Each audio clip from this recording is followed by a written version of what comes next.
there's not many people that really truly understand what this retirement planning thing is, because it's either too far in the future that it's not relevant, it's not relatable, or you're too close to it and you've got your head in the sand and you're living off hopium, hoping that when you get to 65 that you'll be able to retire. And I think a lot of people not realizing that retirement isn't an age, it's a residual or passive income stream that allows you no longer to work. And when you put it in those terms, there's a huge gap. You know, the best time to plant a tree was 50 years ago, and the next best time is today.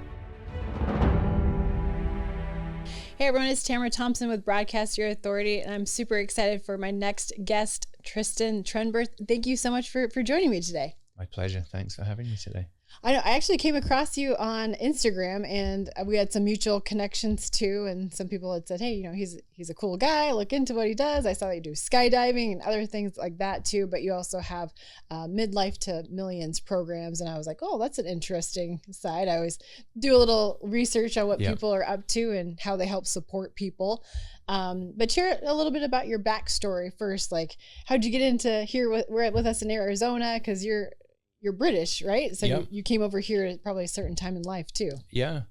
So I was born in the UK, raised in Cornwall, and moved to Bournemouth, got into the hotel management business, did training management, hotel management, and then found my way into technology for the next kind of 20 odd years.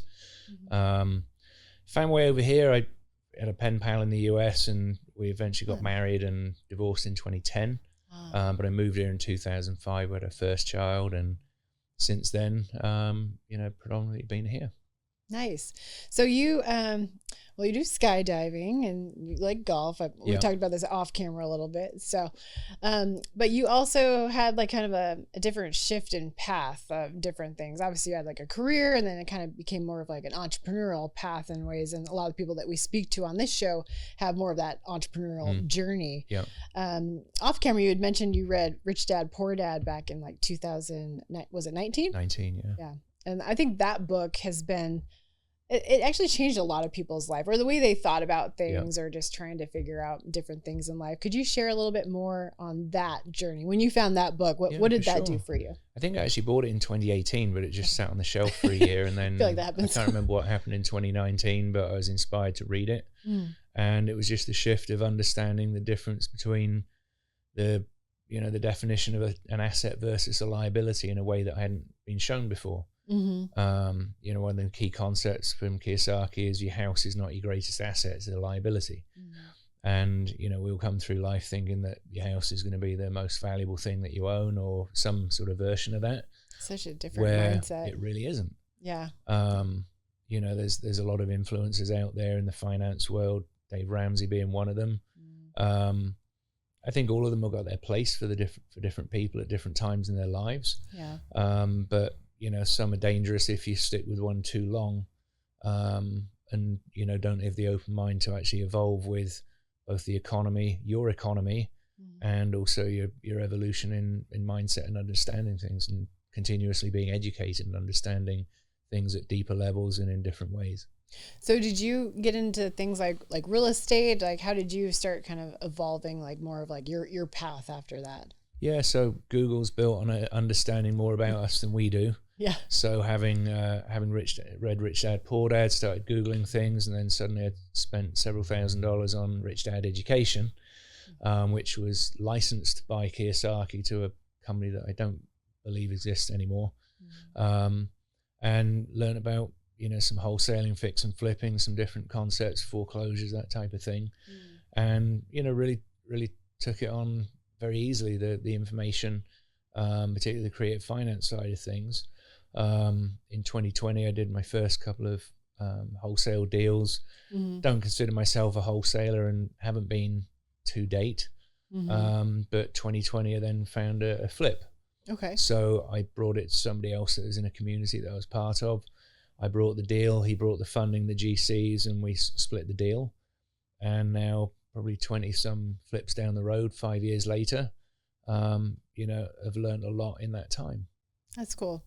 Yeah, we've done some different things. So real estate's always been one of the things we wanted to step into. We've got a lot of different connections and done flips, different types of things like that. So I went in a different direction and started doing more like small business, like helping more like as an investor. So we started building success throughout our own company, and then we wanted to help other small businesses too. So then we made the connections, we had some women on a show yesterday from Golden Seeds, and they do like capital funding, different things like that, venture funding. But what was cool about it was the fact that like that company, it's 80% women that are actually helping fund these companies. That was kind of the trajectory I went down. Yeah. So we've helped now about 33 women-owned companies step into that side. So, but real estate's always been so fascinating to me that I'm like, that's like the next side of it. So, but like, it sounds like when you find that one thing, you're like, I'm gonna stick with this for a little bit and get the knowledge of that. So, so over the years, you've learned different things. You've started to, your mindset shifted, obviously. You started building a different type of business. Like, what truly inspired you to create your program, Midlife to Millions? And can you share more about how you educate high-level professionals on that side in that market? Absolutely. Well, the background is, is unknowingly building a story of moving to this country in my midlife, I think 29 years old. I didn't have a big retirement sort of plan set up in the UK. Wasn't really thinking about it too much at that age. Got to the US, didn't qualify for these 401k things. I didn't really know what they were at the time. Whether it's like, 3 months or 2 years or something before you can really get into some of these things, depending on what level of work you're doing. Didn't really know the importance, but nor did the HR departments when I asked, so tell me about this thing.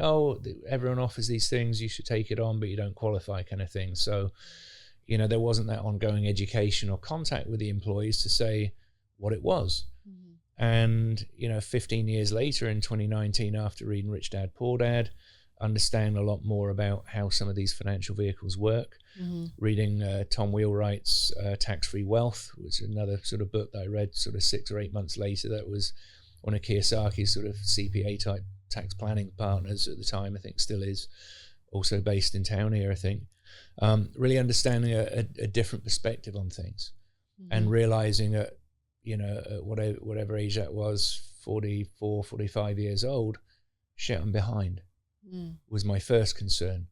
Well, I didn't have much of a 401k set up. I had a couple of different things going, but 2010 was a divorce, big financial change and big, emotional change in life. A lot of personal growth going on the past number of years as well. Realized that there's not many people that really truly understand what this retirement planning thing is. Because it's either too far in the future that it's not relevant, it's not relatable, or you're too close to it and you got your head in the sand and you're living off hopium, hoping that when you get to 65 that you'll be able to retire.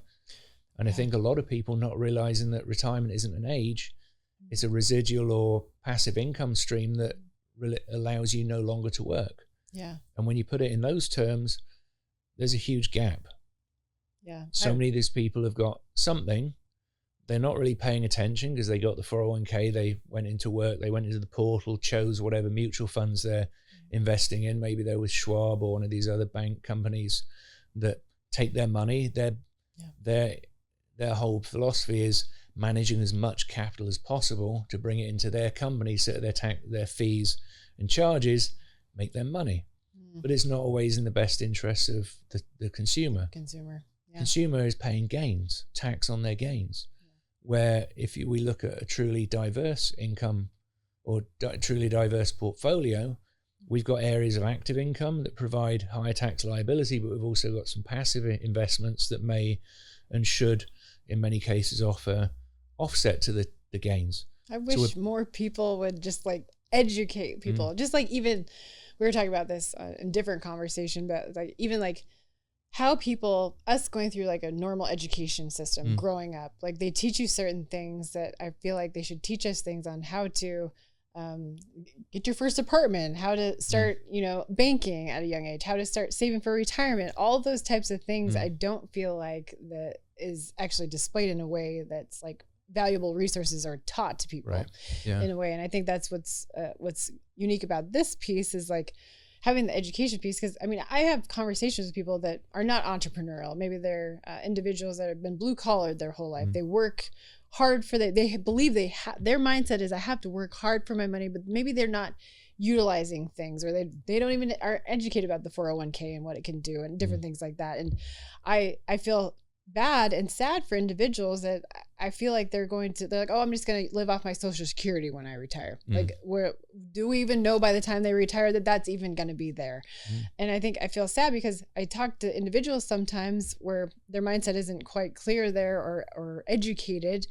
And what if they aren't able to retire? They think that they're going to retire, but the resources and things that they have access to, or the education they're lacking of, isn't there. And then they realize that they get up to 65 and they're like, oh my gosh, I have to keep working. Yeah. Right. And I think it's what you're doing, and educating people is so important at this point. Yeah. So, I mean, people can have a lot of money, but they've got a lot of liabilities. Yeah. Kiyosaki talks about, if you're going to buy a bigger house, go and buy assets that will cash flow and pay for the liabilities, not just go and buy the liability. Exactly. There are many ways you can engineer that, or, you know, create the strategy to buy those things. You know, whole life insurance is something I've come across in the last few years. Got licensed almost 2 years ago now to sell life insurance, because I realized how powerful it is as part of a strategy, but not the strategy. And none of these strategies are a one-stop shop. They all have their benefits and drawbacks, and that's why millionaires have 7 to 8 streams of income, because if one goes away, they've got 6 or 7 left, which are going to, you know, it's in excess of what you need. Not to say that people are excessive in what they have, but it's hedging your bets against different things that are going to work. Some aren't going to work out. Most will. But it's also having reasonable expectations about what you're setting yourself up for as well. And banking on a 401k that there's not going to be a stock crisis 6 months before you retire could mean, you know, there's only so many door greeters at Walmart, and there's probably going to be robots doing that by the time we get to our retirement age. There's McDonald's out there that have robots that are just going to replace the workers at this point. There's a lot of things I think that are just going to replace, and I don't know at what age, if it's going to next 5 years. Obviously, we got Waymos going around here, but that's been going around, what, 6 years, 7 years? Like, I've seen them around for so many years, and then all of a sudden they're Dallas, Austin, San Francisco, but it took them years to do the beta test. But I find it interesting just to see how things are taking over individuals' jobs and careers. What's been your like favorite piece of like figuring out different ways to generate assets, you know, generate money, like through this process of your own, you know, what's kind of been like your favorite part of this? I've loved collaborations, you know, partnering with people to do fix and flips, whether I'm bringing, you know, we all bring something, and, you know, working on things with people is a pleasure. You know, there's a lot of things I do on my own in business. There's a lot of things I do with other people, and those relationships are key. Being clear on what your strengths are, and not trying to bring your weakness to a higher level, but leverage somebody else's strength, which is your weakness, or somewhere, you know, you don't offer as high a level of an asset, you know, an intellectual asset, if you like, and just bringing those skills together. I mean, you got Who Not How on the wall up there. A book I read several years ago, another great book by Bethany LaFlamme is Other People's Everything. Similar concept, talking about there's no reason we should be looking to do everything. We should be looking to leverage each other's skills to build together. Relationships are like the biggest piece. Right. Like, people, you don't want to do anything alone. You want to learn from mentors. You want to learn from people who have done what you want to do and educate that piece. But relationships and everything we do in our business, relationship matters the most. It's about building that side, making the introductions for people, same vice versa. Are there any types of things that you're looking for, wanting to do more on the asset side or building that side? Is there like some goals you have coming up, or things that are exciting? This year's new goal is to build 10-unit apartment buildings. Build build? Yeah. Oh, that's cool. Development. So looking to complete one this year and have 2 more in the works that are, you know, second one's probably close to completion by the end of the year. Third one will roll over probably to the first quarter. Are you doing them in Scottsdale or other areas? Just Phoenix Metro. Okay. Cool. Is the plan. You know, there's new builds at, you know, that if that exists anymore, $300,000, $400,000 level. There's so much competition from D.R. Horton and those kind of things, from the, you know, the laws of scale. There's no way you can really compete on them to have the same profitability they do. They're building 500 houses at a time, you're doing one. Yeah. Well, it's the same amount of effort to build a 10-unit apartment building, but the valuation relatively is higher. And whether you keep it and refinance it from the construction loan, or whether you sell it and take the gain and roll that into the next project, and maybe you keep the second one, like that. There's a better return on those. You could be making 40 grand a year in net income from one building, or maybe make $400,000 from selling that initial thing, which might pay for, you know, a third or half the cost of the second one. And then you're closer to owning one outright.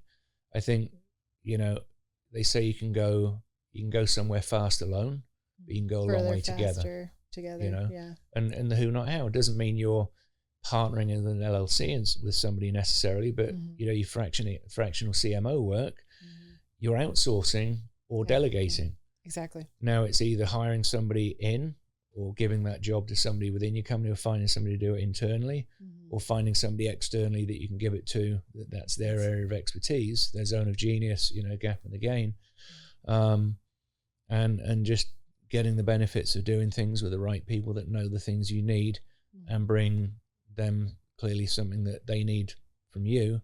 It's just having those conversations. You're a connector, I'm a connector. I love putting people together and finding out where the gaps are. And providing those connections, but I'm not just going to connect anybody with anyone. Let's be specific. You know? That's where I am too. Yeah. No, that's cool. That's exciting. We've been talking about different things in real estate as well. And I won't go into our project ideas, but we started connecting with the ones that we knew were connected in the areas that we know, liked, and trust that could help advise in that direction. So it's about just building those relationships. And we've been building those types of relationships in the real estate space for a while. So now we're like eager to be like, let's get our feet wet, you know, got to start somewhere, built success in different areas, did different types of things, like helping other people. But now we're like, we want to create different assets to continue that wealth building aspect, but also teach other people to do it too. Like, hey, come in, because we've got colleagues, clients, friends now that, you know, they have the means to go and invest in things. So it's like, bring those people into new ideas as well. So I think that's what's important. I'm certainly going to introduce you to Catherine Bell. She runs Wealthwise Women. There's a conference she's putting on in April in Scottsdale. Someone was talking about her yesterday. Oh, really? Yeah, someone brought her up in the studio yesterday. Yeah, she's amazing. She's somebody you should connect with, for sure. Oh, I appreciate that. Thank you. Yeah, no, I love all this kind of stuff, because I'm always get excited, like to see what people are doing on that side. So if people were to, do you want to connect with more people for, obviously to help more people with midlife to millions side of it, but are there other types of connections that you're looking to connect with as well? Like not just like helping educate, but like I'd be happy to introduce. I'm sure people that are watching this too, like people love to just get to know people, like, hey, what would be of value to you? Sure, I mean, people that want to put capital to work. You know, I don't have a fund myself, but I work with Catherine. We find funding and equity for different opportunities. That's great. People bring us capital that they want to invest in different opportunities. So we're kind of a matchmaking service almost for different things. You know, she's been doing this for years. I'm learning a lot along the way, and just it's building those connections and connecting. But as far as I'm happy to put people's capital to work, I've got a strong network of whether they're equity partners or debt partners to fund different projects. We're always doing those sort of things, and I want to bring people along the way where they can get some depreciation from new builds or acquisitions or those sort of things, because Templeton Walker's another great name in the valley as well.